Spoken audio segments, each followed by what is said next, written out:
Hi, everybody. Welcome to another episode of Star Citizen Live, AI and You.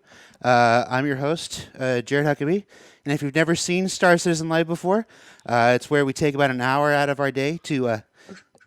what? Oh, am I not supposed to... Hold on. There's a bag there, Jared. It's where we take an hour out of our day at the end of the week Aw. and chat about a topic related to the development of Star Citizen. Today, we have members of our esteemed various AI teams on the show with us this week. So let's just jump right into it now that I've had my fun at their expense. Let's just go around the room, do what we always do, introduce ourselves, talk a little bit about what we do, who we are, and all that jazz. We'll just go clockwise. We'll go counterclockwise. So this way, William, who are you? What do you do for Star Citizen? Hello, I'm Will. I'm an AI programmer. Specifically, I work on ships along with Andrea. I recently have been working a fair bit on the sort of pilot combat, like how fighters behave in combat, and trying to vary it a little bit between different personalities, different traits and that kind of thing. So that's the kind of thing I do. All right. And Andrew. Hello.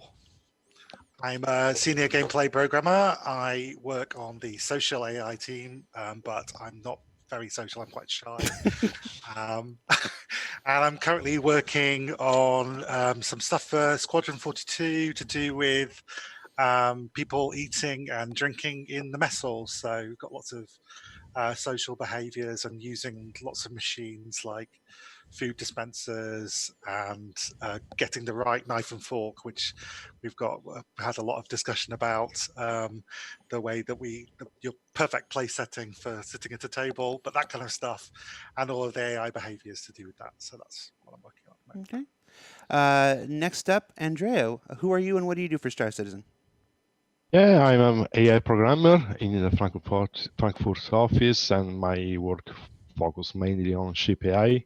So I work with William most of the time, and I've been working the recent time in this year mostly on the 3D navigation aspects of ship AI, and more in general the awareness of the spatial environment, so even properties of environment like gas clouds. And also took care of quantum linking with AI and players. This kind of system, basically. Very cool. So very important stuff related to the AI ships in the persistent universe. Francesco, who are you? What do you do for Star Citizen? I'm the AI director. I'm Francesco Cucci, and I'm mostly working a bit with all the guys here. I'm trying to make sure that all the architecture, all the systems fit together. Try to do some work myself, when I'm not busy with lots of meetings. I think recently I'm working on a bit of functionalities to allow AI to open doors that are closed and wait in front of doors, being able to basically create any complex logic out of environment transitions. That is going to be interesting in the future to see it. I bet. And last but certainly not least, Dan. Hey, I'm Dan. I'm lead system designer in the Frankfurt office, and I deal with a lot of the system works, but in regards to the AI, I deal with the designs on the FPS combat AI team, and more recently, the combat for Vandal, the combat behaviors for Vandal. So Dan, no stranger to Star Citizen video programming. The rest of you, welcome. Some of you, this is your first time on any of our shows, so we'll try to take it easy. Start you off with a softball here. Chairs. No, I'm just kidding. So as we'll usual, talk about that. We'll talk about it. All right, we'll get it. For those of you who are watching live, yes, we are aware that currently the website servers, the whatnot, are down at the launch of IAE. Everybody, as happens quite frequently with these major events, got very excited all at the same time.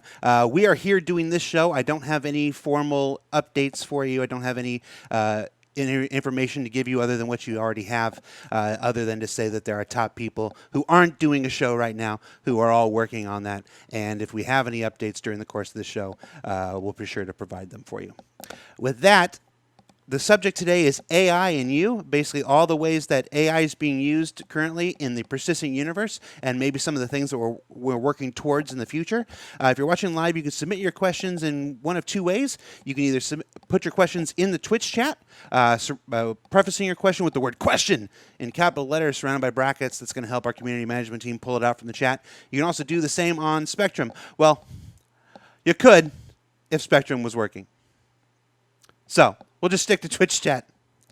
That's what habits, man. Habits are hard to break.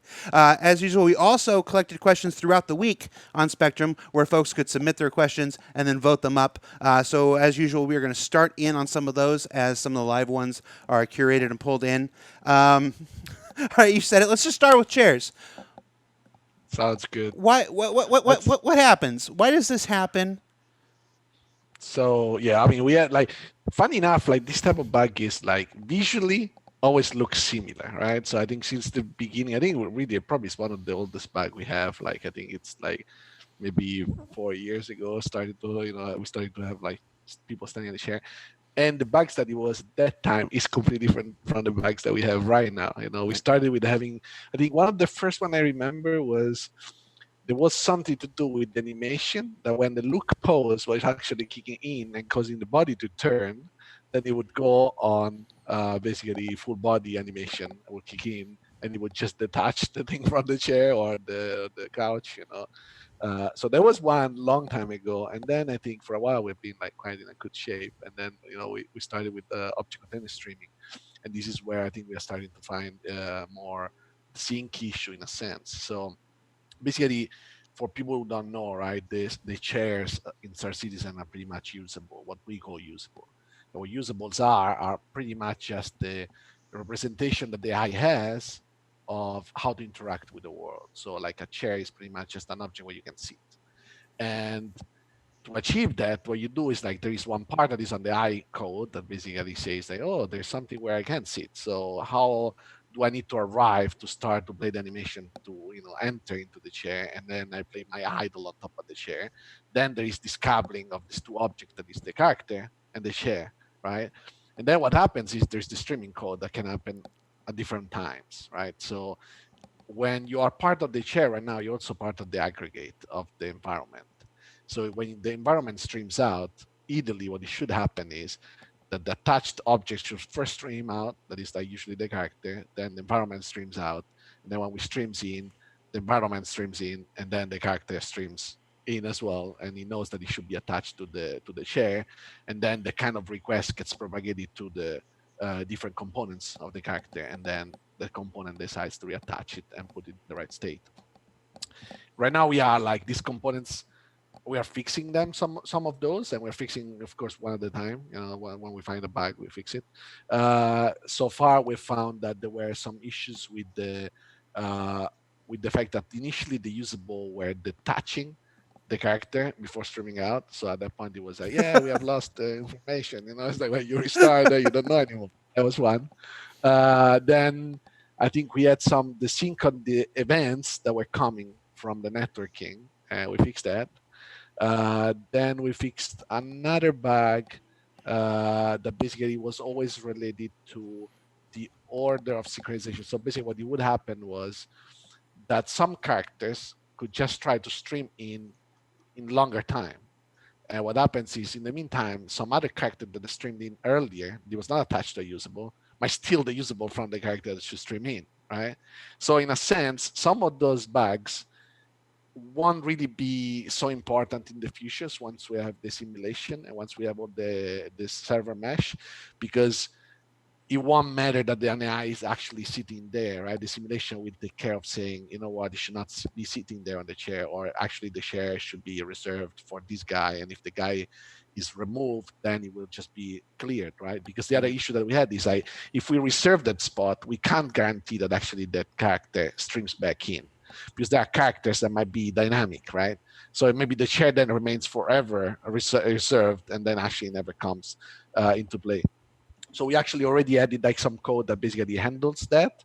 And now we basically found another bug that is actually under investigation, and we are trying to solve it. Basically, that is like sometimes happens that the character streams before the object in which is attached to. So we are running, we are basically handling this code a bit better, and we are trying to handle the fact that some of this order might be slightly different, even if if right now where should not have really happened that one, but it will also like keep the state. And the problem is this ownership within this code, right? What we want to have, as well as achieving as a developers, is to try to have code that is owning that state, right? So that you can tell it's like, okay, I should be sitting there now. If the chair is not coming, I know it's gonna come. So it doesn't matter if it comes in this frame, next frame, or in 10 frames or 1 second, but I know that this is my state and I should not run other logic to do other things and complete the sync. This is basically where we are at. And of course, it's quite fun to see that it's always the guy standing on the chair, right? It looks like, oh, it's like, that's hard to fix that. And it's like, yeah, no, but it's just like a lot of things happening at the same time that give the same visual glitch. Yeah, it's actually an example of something that happens quite often through a lot of systems in the PU, where the same outward symptom can be caused by a number of underlying causes, and it can often look like no progress is being made in resolving the issue, but it's like, no, actually, there's a crazy game of whack-a-mole going on underneath that you don't see. And I see the change logs, I see the reports, say, yes, resolved, and it's like it still happens. It's like, and you've got and the thing is, the good thing is the progress is still happening. So what I mean is, like, these systems are getting much more stable. It's just that as a player, of course, sometimes you might perceive there is no change, but actually there have been a lot of changes. And it's one of those things with the amount, how often you spend a lot of time working on something that happens, like it used to happen an awful lot, and now we're spending more and more time on just the very small occasions that it happens. But because they're so visible and so recognizable, it's always, over time those things. But just that is show up. That is generally a good thing. That is the fact that it's so visible and noticeable. It makes us find it easier, because otherwise, if it was a hidden thing that only happened in a corner, you only notice it once in a blue moon, then you would run with a big system that might cause way more problems later. Yeah. No, and I think also, this is why we are not putting any kind of patch yet, right? Because this is, I think, the good thing for us is that this helps us stabilizing the underlying system. Like some of those bugs are not even necessarily AI per se related, right? It's just that we are the kind of bottom of the chain. So if something goes wrong in the on the way, then the AI looks bad. So the short answer of that very long answer is blame the chairs. Of course, always blame the chairs. And actually, again, blame the NPC always. Right. So now that we've had our fun, let's get into some more of the questions that folks have been submitting here. How would you consider the current state of ground-based AI FPS combat, and what is needed to make it a more challenging or rewarding experience to players? Dan, do you want to start? Yeah, I mean, the state right now, we're seeing a lot of difference technically when you're looking at the state of it when you play it in single player versus when you play it multiplayer. We're definitely seeing a lot of issues that come from desyncs and from sometimes server performance or stability. But besides that, there's a lot of things that we still have on our plans from a design/behavior perspective that we want to do with the AI. The AI right now are fairly simplistic. They run a few behaviors that they run in an okay way. They either push if they have a shotgun, or they stay in their area and fight you from that area. We are now working on them kind of going and replenishing ammo, surrendering if they run out of ammo completely and they can't find a place to replenish their ammo, stuff like that. So we're adding this stuff, but there's so many other things that we need to look into. We need to look into how we flank, how we try to intercept and kind of head off the player, how we're gonna throw grenades to make sure the player doesn't hunker down in a single area and tries to snipe everyone from there. how they're going to react to grenades getting thrown their way. There's like so many things left to do here. We're just beginning. Let's put it this way from a design perspective. How does the work on the new the Planetary Navmesh play into any of this? So I think definitely like that one is gonna be like a critical part to have like encounter on the surfaces, right? So I think right now I started some work on verifying like how much we can generate, and the navigation mesh can right now basically can generate on the planetary surface. We can properly handle like the, basically the planet mesh on that side. Basically, what is the plan? The plan is to use the navigation mesh, basically features that we have, but expand it in a way which can work more efficiently on the planet, right? So planets are, in essence, created by those patches, right, that leaves around the players. And basically, we would probably use an approach very similar for nav mesh. So there would be like this kind of dynamic nav mesh, what I call a virtual nav mesh, that is going to be applied to planets. And basically, the patch of this nav mesh will only exist where we want to have AI. So it's going to be much more efficient than having like the full generation everywhere. And then of course, like basically the AI will function in essence in the same way as it will work somewhere else. The critical bit is how we connect those nav mesh, and this is part of the work we already started, I think, last year. There was basically the ability of connecting multiple nav meshes. So we have what we call navigation links. Navigation links are basically a way to define some object that can connect kind of areas, right? So if you imagine the UGF on some planets, right? Those will have like some parts that have the entrance of the ground base, and that one might just have a navigation links to the planetary navigation. And those one can also link multiple zones, multiple physics grid, and allow basically the AI to automatically transition. I think we in the last year demo when there were NPCs entering a spaceship and flying off, that was basically the first iteration that we worked on for that.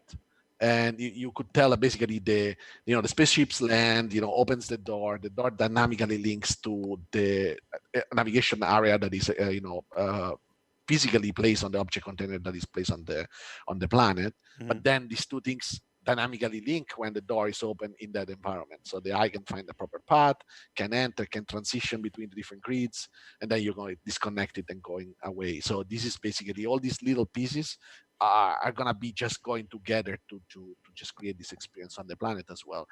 Plus, I think this is going to also be beneficial for having creatures on the planet and all the different type of life that we want to have there. Yeah. This next question is kind of topical at the moment. Has to do with server performance. So here's a question for the programmers here. How much of the AI that we see is affected by general server performance?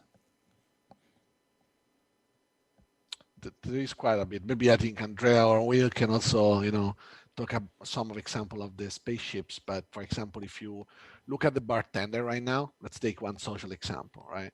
What sometimes happens is that is reacting to you a bit slowly, right? And that happens because like the performance of the server, when it goes too much down, like it takes a bit of time for him to find, for example, where you are sitting and how to navigate to you, especially if there are like lots of we have, I think, the worst case scenario, something like 2,000 characters or 1,500 characters active at the same time, right?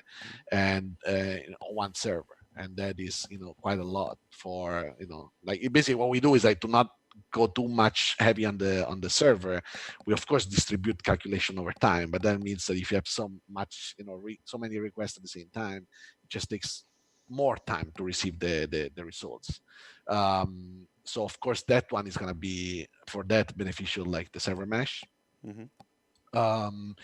Some other stuff, I think what we see also is the time of reaction. I think in the FPS combat that Dan just mentioned, right? If like let's imagine how we handle vision. Vision is through it's physical vision, so it's like you can really tell if a character seeing in that type of environment like the player, right? But even that one is a distributed calculation, so you have a sort of cached information that you persist, that persists inside your perception system, and he updates every time he can. And if the player just pops out, and is not updating, in that case, of course, it's not that fast.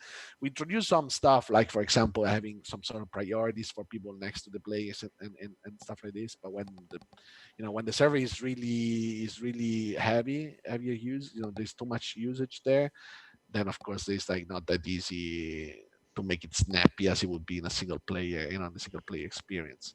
How is Yeah, I mean, for this is the same for ship AI. I mean, imagine combat, dogfight, when the AI and the player are very close to each other. The AI needs to continuously update its aiming position, its trajectory, because it changes continuously, right? And it wants to maybe orbit around the target. That can be the player or another AI. If the update is slow, then every new update, the position of the relative position of ships will be really different. So you will notice some, maybe the target, the look direction or the gun direction, let's say, you will see that it's really off, where it should not be. And for example, William did some work on the accuracy for ship AI, for pilots anyway. I mean, and the accuracy basically something that basically simulates the skill, the aiming skill of the pilot, of the gunner, that updates in time. So the longer you are aiming at your target, the better you are, and you have a higher chance to hit. And if the frame rate is too slow, this will never happen, basically. So the aiming will be always off, a bit behind, or ahead, maybe, depending on the strategy. It So takes this is time to really converge relevant on for us. target. Yeah, So, like, converging will take a lot more.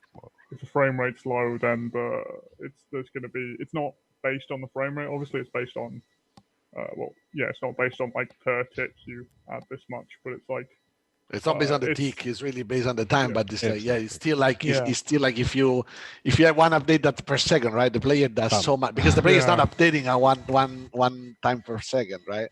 So the player on his client is super snappy, and he's like, oh, I see him here there, and now it's like it's over there. It's like now it's over there. It's like it's just really hard, like for the eye to even I don't know, just find a great solution when the performance are very low. Of course, when the performance are medium, then it's a different thing. We also have like LODs update on the behaviors. When things are a bit far, we update less. When things are closer, we update more often. We are introducing, of course, like not everything is implemented yet, but we want to have better weight into what is the action, what is the important thing that we need to update as well.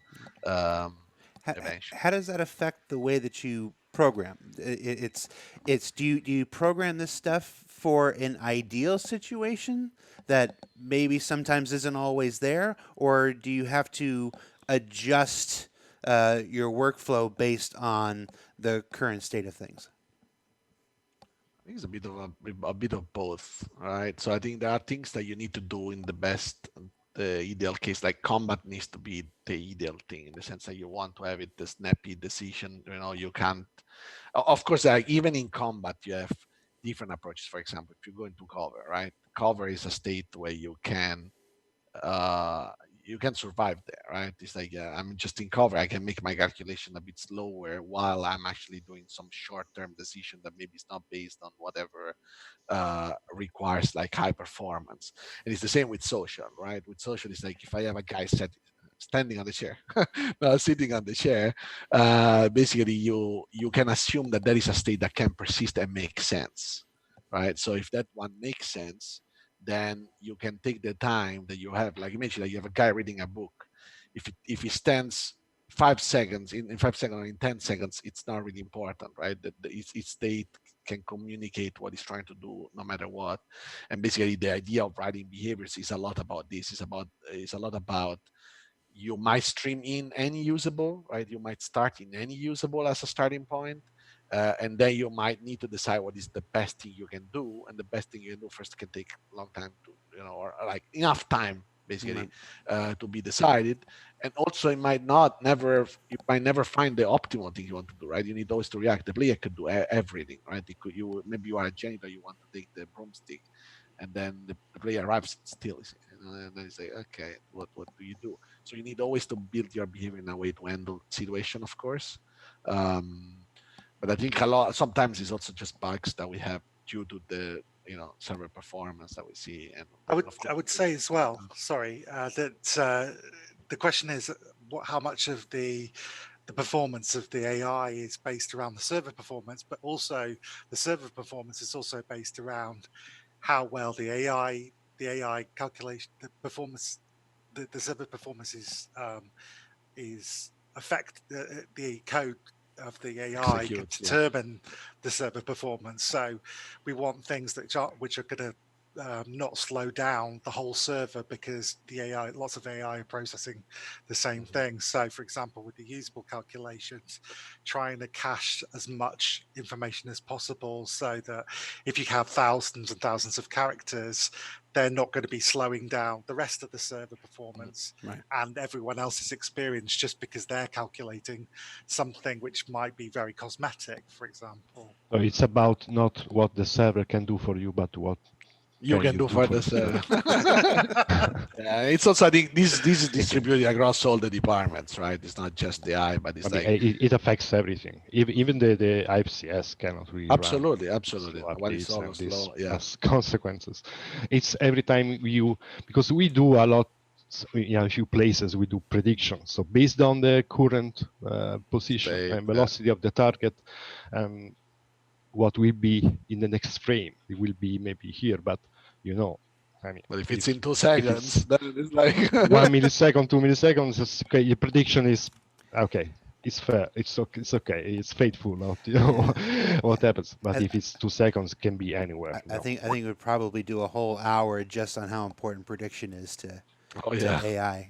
A collision avoidance, for example. I predict it's another you will do that. This next question's. We talked a lot about the bartender for a lot, so I don't want to spend too much time. Like in the history of these shows, we've talked a lot about the bartender, so I don't want to spend too much time. But we do have 2 questions about the bartender. Basically, the first one is, what's next after the bartender? Now that the bartender is in, what's next for social AI? They're referencing shopkeepers, air traffic controllers, other civilian roles. What can you tell us? Yeah, so currently I'm working on this mess hall behavior, which is kind of part of all the very it's for Squadron 42 that I'm working on this very specific kind of chow line mess hall behavior. But all of this tech is very much geared towards eventually providing systemic stuff for the PU as well. So if you're eating and drinking, that's your activity, right? Eat and drink is your activity, and you want to satisfy your hunger, getting kind of hooking all of the bits, because we've had little bits and pieces here and there of we've got people looking like they're eating and drinking, but are they actually actually consuming the things, and are those things being done based on their current requirements of whether they're hungry or thirsty? So I'm bringing that behavior in for Squadron 42, but then that will then key in, and some of our other designers are already working on, say, vending machine usables and how they provide stuff. So all of these things, the different possibilities, and the vendors, for example, taking the bartender tech and applying that which is really just now we've got kind of vendor behavior, and making pizza vendors and turning like the very core features and adding content to make those, to expand those to lots of different situations that can be used in the PU. And yeah, so there's lots of stuff that's little things that we're working out now are gonna be then allow our animators and artists and everyone else to generate lots of really great content for the PU.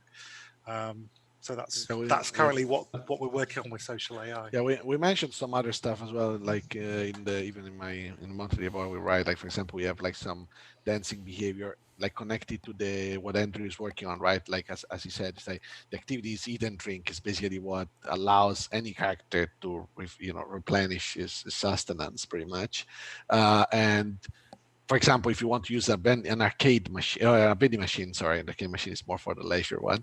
But if you want to, like it's food for your entertainment, so it's still food. Right. But it's like for the vending machine, right? What you use is like they're just options. So let's say you want to search for food. It's the same as when the vendor search for the beer, who can provide the beer you order.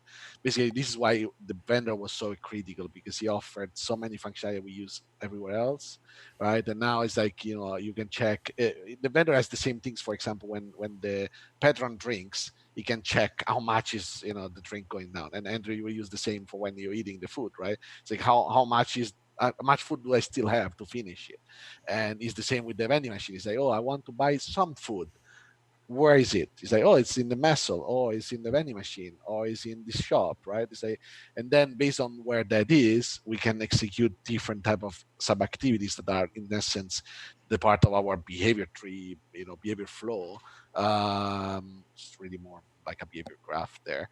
But basically, it's like then we can understand how to then use the concept basically that is like, oh, it's food inside the vending machine, and how we want to interact with that, and basically how you want to consume it.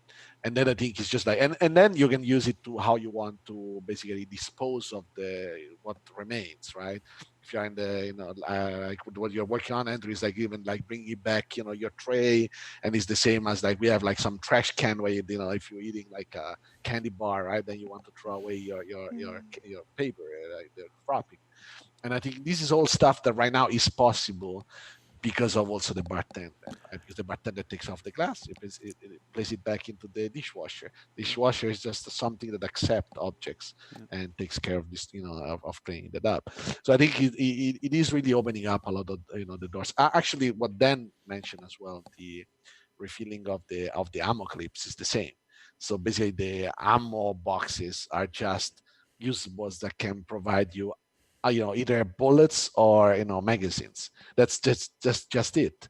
And then you as an AI can say like, I need bullets, where do I find them, right? It might be another AI, it might be the ammo box, and then you execute the behavior to basically get what you're trying to get. I think this is going to be really interesting because it really opens up this realism a bit more. And our game is very physical, right? So if the guy needs to get the ammo clip, it's really like there's really a magazine there inside the box that if the player arrives first, he takes it, and I think this is going to be really, really cool to see it happen. It's great to see these little building blocks of different behaviors that because we're putting them together now in a lot more complicated ways, that we can build on those successes and build that level up, and getting someone who just says I'm hungry, he can go through all of these sub bits of logic, and it suddenly produces lots of variety of behavior. I was even thinking about, if he's hungry but he's not 100% hungry, that he might not finish all of his food and might go and have to then dispose of that, or things like that. It's really interesting. Yeah, and the more time basically you add more complex. Like the eye at the end is about complexity, right? So it's like for us, it's building something that allows us to, add as much complexity as we can over time, right? So if at the beginning you just go there, you finish all your food, that's fine. And then there's like next iteration is like, oh, now we actually add all this kind of taste right on top of the behavior, and then we add more complexity, and then it just looks more and more real. And with the systemic stuff as well, the food that you're eating isn't just making you hungry. It also might, for example, if you're drinking beer, it might make you drunk. Yeah. And if you're eating, might be poisoned. It might be poisoned. Getting away from the AI stuff now. The last bartender question, I promise. Speaking of bartenders, when will they start knocking I almost said the word. Knocking out players that jump behind the bar? So I think basically right now we only complain, right? The bartender only complains when it's just like, hey, you should go out. It's like, I think it is part of, I think, of the gameplay and priorities on that one, and we're working on a bit on the melee. As soon as we work on the melee behaviors as well, we can use that one, to start like fist fight. I think it's also a matter of you don't expect every bartender to do this. A bartender in absolutely. microtech is just going to call security. A bartender in I don't know, a shady place might pick up a bat and whack you off, or just punch you in the face, whatever. We also have to balance what happens with the other players, because there might be another player waiting to get their drink, and do we interrupt that? Maybe it's just smarter to just call security, and that he can continue serving drinks at that point, and security will come and will deal with the intruder. It's probably less disruptive for the player wanting the drink, because then you'll have a player that just jumps behind the bartender takes care of him. Next guy jumps behind the bar, and they just block that bartender forever just by getting in They front should of fight. their fist. They should fight between each other. At that point. Hey, just stop punching my bartender. To start kiting one bartender to the other bartender. We're going to take a moment here. We're about at the halfway point and address the current server outage here. As many of the folks in the chat are aware, at the launch of our IAE this year, some of the platform back-end service stuff wasn't quite ready to go. It wasn't quite ready for the influx of people. This is a thing that happens almost every single year. We do our best to plan for it. We do our best to prepare for it, and yet it happens. I don't have any information about the solution at the moment. As folks are experiencing right now, sometimes it comes up and then it goes down and whatnot. I can say that in this internal chat that I'm looking at, there's a lot of fire emoji. A lot of fire gifts. At least 3 people are drinking heavily. I don't think they're actually involved in the fix. They're just watching the people who are. And one person suggested turning the whole thing on and off again. So I assume we'll try everything at some point. So, guys, we're here. I'm a video producer. Our guests today are members of the esteemed AI team chosen to be on the show this week because they have no involvement in the launch of this promotion that's going on today. So we are here so that the important people who can get this stuff up and running can continue to do their jobs and resolve this issue as quickly as possible. So we understand you're frustrated. There's flood gifts now. I don't know is a flood better or worse than fire? I don't know when computers are concerned. Either way, we're going to continue on with the show. We're at the halfway point. I wanted to give you an update. If we hear anything more before the end of the show, I'll come back with more. Let's get back to the AI stuff. All right, creatures. A couple weeks ago, months ago. Time in 2020 is blurred. It might have been a lot more than that. We showed some creatures on ISE, early creature development. One of the most popular questions that's been coming through has to do with the related AI work. Wanting to know if that's begun yet or not, and if so, where are we at? So I think we basically started to discuss some of the creature we want to. I saw your face, guys. I was like, oh, maybe I'm muted or something. I'm just talking. No, you're good. You're good. Basically, some of the creatures we want to tackle first. I have like some of the basic ideas on how we want to structure the code, kind of clear, especially in my head. I need to possibly talk a bit more with Andrew as well about this. But the idea is that we're already splitting kind of creatures in different groups, right? There are smart creatures and less smart creatures. Like, of course, if you want to simulate something like frogs or fishes, they don't require like crazy behaviors running on them. They might require a little bit of behavior, right? But not much, mostly communication, audio, something like this, and some animation playing. Plus, I think there are like this split. The way I want to progress on this one is that there would be a basic flocking kind of state in which they can decide to be part of a flock, and when they're part of the flock kind of simulates them. And this can become also part of the more intelligent animals, like you have sheep, you have like kind of lions, something like this. Sometimes they move as a flock, and then when they want to do something specific, or when you as a player interact with them, then they can go into this extra mode that is like I'm running a full blow behavior possibly to defend myself, attack myself, and something like this. So the basic structure that we work on is is pretty much kind of following this line. Basically, subsumption code, subsumption behavior can be run on any entity for us, so it's not really anything related to NPC only or human NPC or alien NPCs. It's really any object can be an AI agent, as we call it. They can move around. We can define them. I know how they move. We can have different following styles for animals, of course, and different type of actions. For example, the stuff that I was talking about before, like the navigation links, right? Those can define how you jump over objects or how you use some objects to perform, special actions. I imagine you jump against a tree and then you just jump on top of a guy. These are special actions that you can use and you can, dynamically inject, similar to how, I don't know, a ship would do a special, action or wants to show off. And yeah, basically. Not sure if he answers all the questions there. I don't know, Dan, if you want to add anything on that. No, the question is basically whether we have started development, and I think we're very early here. Well, early, yeah, we're very early. We're very early. I think the guys that are working on the actual creature lore and the creature art, concept art, are ahead of us, but that is generally a good place to be.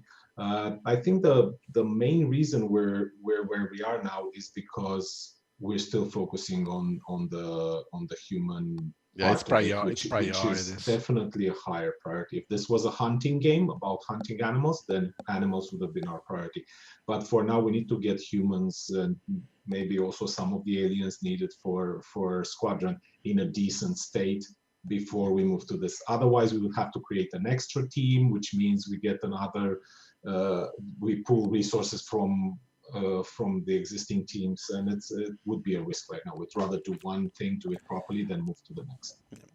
Priority is always at the heart of every game development decision. It's just as no matter, even with what is now 5 studios, 6 studios around the world, 500 somewhere almost 600 people around the world, there's still a finite number of resources and only so many things that can be worked on. The only thing we can do, and this is what we usually really do, is try to be smart, right? So if we make a systems that we know it might be eventually used by the creatures as well, of course we do it in the proper way, so that even if you're not really starting officially the work on that, when you start a little bit ahead, right? Like all this usable code, for example. Again, creatures are not necessarily always like on ground as well, right? There might be, flying ones and something like this that use the same code that we use for, finding a 3D path on a planet's surface. It's pretty much the same thing. We use it, and we implement it in a way which can be used in a generic way. And things like flocking behavior, for example, can feed back into the crowd behaviors that we've got with the humans. And I was actually thinking about if they're kind of cosmetic creatures, that's one example of where you could have the AI actually being on the clients rather than the servers, because the flocking, if you got like a flocks of butterflies or something like that, if you can't catch them or interact with them, then you can have those simulated to really high fidelity on your clients rather than the server, and get something really reactive but can be very effective. Seeing lots of flocks of small creatures can be really cool. Will having a pet of some kind be possible? Yes, it will be possible because it's very similar to a friendly NPCs. Somebody like kind of when we talk about crew management, is that you hire a person. It's like, well, you buy a pet, and it's of course their behavior is gonna be different. Maybe the commands you can give them might be different. You might interact in a different way, but under the hood is really the same system. And this is where I was saying, like, it is cool because what we are making the same way, like when you open up the door from the vendor to do a lot of behavior, is like that opens up also a lot of other stuff from the animals, from the pet, right? The pet might want to just find food, and you might put food into a little bowl, and when he searches for food, he finds the bowl that you placed there, right? So I think that is all cool stuff. And of course, pets were one of the later, maybe even the last of the original stretch goals back during the original campaign. So, last creature related question. This one's from me. Will we be able to pet the dog? Yes, I hope so. Okay. Because that's cuddling as well. Don't put pets in and not let us pet the dog. All right. I would be very careful allowing players to pick up the dog. I'm scared what they'll do to that. Well, no. Careful. I didn't say pick up. I didn't say pick up the Well, dog. if you cuddle him, you have to pick it up somehow. Oh, okay, only petting. If you're worried about that, wait until the tractor beam attachment comes on. I can see players looking at the dog, inspecting the dog, and then throwing the dog. Bad idea. Bad dog. All right, back on track. Let's get back to some humanoid AI here. Will AI in the game, found at like NPCs and stations, towns, stuff like that, or even wildlife, okay, follow and use the same survival requirements that players currently do? Basically, will AI get hungry? Will they get thirsty? Will they have to heal? Stuff like that. Absolutely. So this is basically what Andrew is working on. Is exactly the stuff with them, and this way also like creatures will be the same, right? So a creature will use this stat system. They will get hungry. Humans will get angry. They will have to find some food. Of course, we are not doing like the same simulation where you have the bar and such like this, but based on your flow, if you're working, imagine like you're really like an airplane pilot for real, right? And you get hungry. It's not that you say, "Oh, bye, guys." You just leave the cockpit and you go eat something. It's like you can sustain, these values, and you can do it at the right moment. But we will basically have these needs that they need to be fulfilled to perform better, right? If you are like super hungry and super thirsty and you're fighting, you're not gonna be as efficient, as if you are like just fed up and full energy. Then do you wanna add some more stuff on the design side? No, I think that pretty much covers it. It's just a simplified simulation that we're definitely don't want to use as many resources from the server side as the player does. It's just Of course, the effect is going to be the same. The guys are going to have needs. Basically, they're going to have hygiene needs, going to have food needs, drink needs. So they're going to try to cover those. They're going to try to find a place in their environment to do this. If not, they'll try to find a place outside of that. Can I travel a bit and then find what I need? Yeah, pretty much. And also, I think we definitely want to do this. I think what sometimes I think we tend to think backwards in a sense. I think those systems also help us to drive the behavior. It's not just we want to support it because it's cool for the race. Really, like it's cool to have that one because first everything works consistently, right? The same things that happen for the player happens for the AI. The AI is actually running the same code as the player. It is sort of player on the server in a sense. Uses the same of course like there are some adjustment of the state machine based on the needs that we have, but the state machine is the same, the systems are the same, they're just actor in terms of the game. But really that one helps us also driving like a realistic behavior, right? Otherwise what you do is just to run like randomly, you go to eat something and stuff like this, but then it's very hard. Like you lose the context, and that context you need to put it somewhere, and that point you put it the same place where the player is, and then the player wants is, and then it works the same, and it looks much cooler. I think what you said about because we've got not just because we've got the player. The reason why the player doing the same thing is so useful is because we've got the third person player, and that therefore things are driven through animations in the exact same way that they will be driven through animation with the AI. So yeah, that behavior just falls out of the same systems, which is really useful. Although there's always tweaks with there's some slight differences, but yeah, a lot of it is so similar and so cool that you get that benefit. So, we are approaching the end. We've got about 10 minutes left. I do have another update on the Outage. There are many people actually getting online and being able to access many parts of the website, so that's good.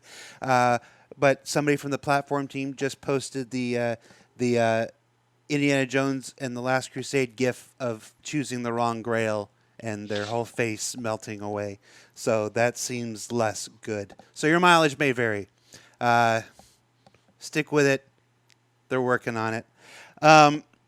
As we wrap up today, there were a lot of questions that were related to the idea of AI NPC crew.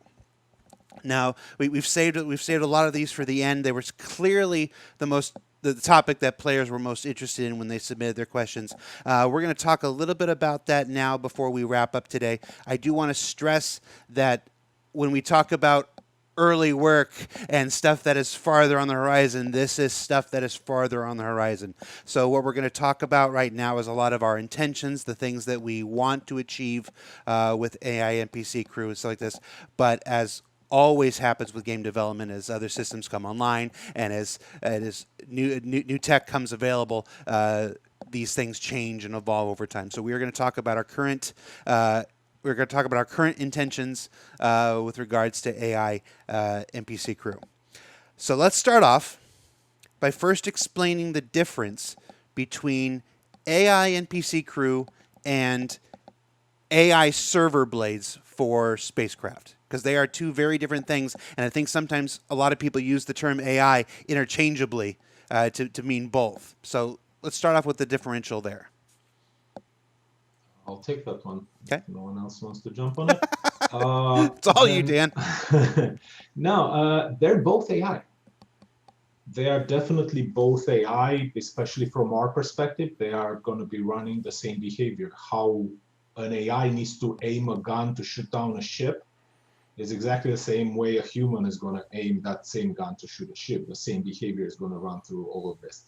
Now, gameplay-wise, there are differences. A blade is a subcomponent on a ship. You will plug it in and suddenly assign a turret to use that blade, and the turret knows how to do it. There are disadvantages here. First of all, the blades are going to be worse than NPCs. We have this grading of the player. If you take an average player, it's going to be better than an average NPC, and it's going to be better than an average blade. Yeah, so pretty much we automatically is not that good at the job. The turret blades are actually going to occupy a blade slot, which means you can't equip another blade for other functionality you might want on the ship. So that is a valuable slot that you're losing just to have one turret start shooting without an NPC there. Basically, you're a cheap bastard. You don't want to pay someone to take that slot, whether it's a player or an NPC. Just pay the money and hire someone and get them to shoot. You can pay for a blade that is a cheap alternative. Don't do that. I mean, do it if you can't afford anything else. And then the ship is going to have only enough blades to run a part of the turrets. So let's say you have a ship like, I don't know, the Hammerhead. You won't be able to have enough blade slots to make all the turrets functional. So there's that downside. So this is mainly where the difference runs. AI-wise, I guess if some of the programmers want to chip into this with how the behavior for this works, maybe they can clear some stuff up. Yeah, behaviors are just the same behavior that an NPC will run, but maybe most importantly, the behavior will be the same, the activity will be the same, and maybe how you characterize the blade will go through traits, skills. Yeah. So sort of editing your the skills, the capacities of this gunner in this case. I think, as Dan said, it's like not all the seats can be replaced, right? So there would be the crew members that they would be purely NPCs, and I think the critical part here, I guess, is to like basically the same way we let designer in specific environment to ask NPCs to do things, right? This is how under the hood is the same way as when the player will give them commands, right? If you ask an NPC, say, go and be the turret guy, right? What will happen is the same as when a designer set up like a mission and he has an NPC sitting on a turret, on a turret seat. If you ask a guy, you say like, you know what, I want you to fix that panel, right? You can do it. And it's the same way as when a designer asks an NPC to go and repair exactly that panel. So the way we build the behaviors, and especially like all this crew management, the part of the crew, the guys in the crew, it's made in a way in which they can perform by themselves as best as they can their jobs based on the skill, based on the traits, right? So imagine like you have somebody who likes to, like to just procrastinate. You will have your engineer that goes around and just sometimes you find this smoking spot, or I don't know, like some resting areas, and he just hides there and not doing his job. But you might have his supervisor goes around and sends tasks to people, right? And then goes and tries to supervise them. We have the same on the bridge crew, right? The captain can go around and supervise the NPCs and see if they're doing a good job or not, and maybe just tell them something. And the same for the player will be basically, right? And then they can assign them. And also I think there's more gameplay. Say you can find who's best at doing specific job based on the one you hire, right? You might hire somebody really good on shield management, but he kind of sucks at shooting through a turret. And if maybe you need both, but you don't have enough money. You hire one guy, and then you live with whatever it's most of your needs. But the good thing is that these skills and levels, you just carry through the game. So it's kind of cool that you see the guy maybe getting better at some of those. Some of those will allow you to train. Some others will just be your character traits. Somebody's coward, and you just put him on, on try to defend you, is gonna just be a coward pilot, right? So it might just give up defending you if things are bad, and something like this. But maybe somebody super skilled, costs much more money. So it is gonna create this extra, layer of gameplay as well. Yeah, oh, go ahead, Dan. Go ahead. I would like to mention is that we're already building all of our behaviors to take skills and traits into consideration. So basically, even the guys you are fighting in Korea, they have skills and traits that are going to be driving some of the decisions. The behavior tree is exactly the same, but there are branches where it goes, well, do I have the skill to do this thing? Or how good am I at doing this specific thing? Exactly the same stuff we'll be using for NPC's crews, basically, because we build the system in such a way where we thought a bit ahead and we're like, well, we want crews, let's start building the skill and trait system that's going to dictate how the behavior runs or how efficient someone is at the job. And you as a player, you discover that you don't know, right? So it's like there are some traits might enable you to do a tactic. Some traits might just make a tactic different, right? It's like, oh, maybe you do that and you're really not that good on doing it, something like this. Or the NPC thinks he's good at doing it, but it's not really. If you have a very confident but stupid NPC, then, exactly. Have some problems. Yeah. That's actually what I've been working on. Actually, this sprint was we had defining some stuff like cowardly and show off for pilots, and you'd get show off as a show off pilot would be more likely to do tricks, but his piloting skill would determine how actually useful those tricks are. So you might get a ship pilot who just like really sluggishly rolls just for no good reason, and actually makes himself a better target. I think a lot it would be cool, like to have like readability there, right? With the messages, it's like, look at me, you're never gonna catch me, and then you destroy him. It's like that's gonna be fun. So it sounds like, so basically, blades are a personality-less, skill-less kind of bottom-tier automation for turrets only, and then above that there are AI NPCs who will have personalities and characteristics and aptitudes and things they're good at, things they're bad at, stuff like this, and they can operate not only turrets but other crew stations within ships. Yes, exactly. And you mentioned something very important there is like the state of your NPC crew, which is going to be important. It's not just their skills. Are they well fed? Are they happy? Are they ready? Are they like almost about to leave your ship? Then they're not going to do a great job shooting someone or manning the station. They're going to be upset. They're going to become careless. So you will need to maintain your crew. You'll need to make sure they're happy. You will need to make sure that you provide food. That's why our ships have a kitchen, have a food dispenser. So you'll need to you take care of them as your family. If you've seen, there's so many sci-fi shows that do this, that small unit on a ship that there's interpersonal relationship. You have to occasionally talk to them and see what's going on. You have to watch their stats, make sure they're in peak working condition. While a blade is just a blade. Yeah, cool. Well, guys, that about wraps it up. Thank you so much for taking the time out of your busy week to, be here at the end with us to talk about AI. We don't get to talk with you guys nearly enough. In fact, when I called Francesco last week, I'm like, "Hey," and like I feel like he knew exactly what I was calling because I hadn't called him in so long. He's like, "Is it my time?" I'm like, "Yes, it is."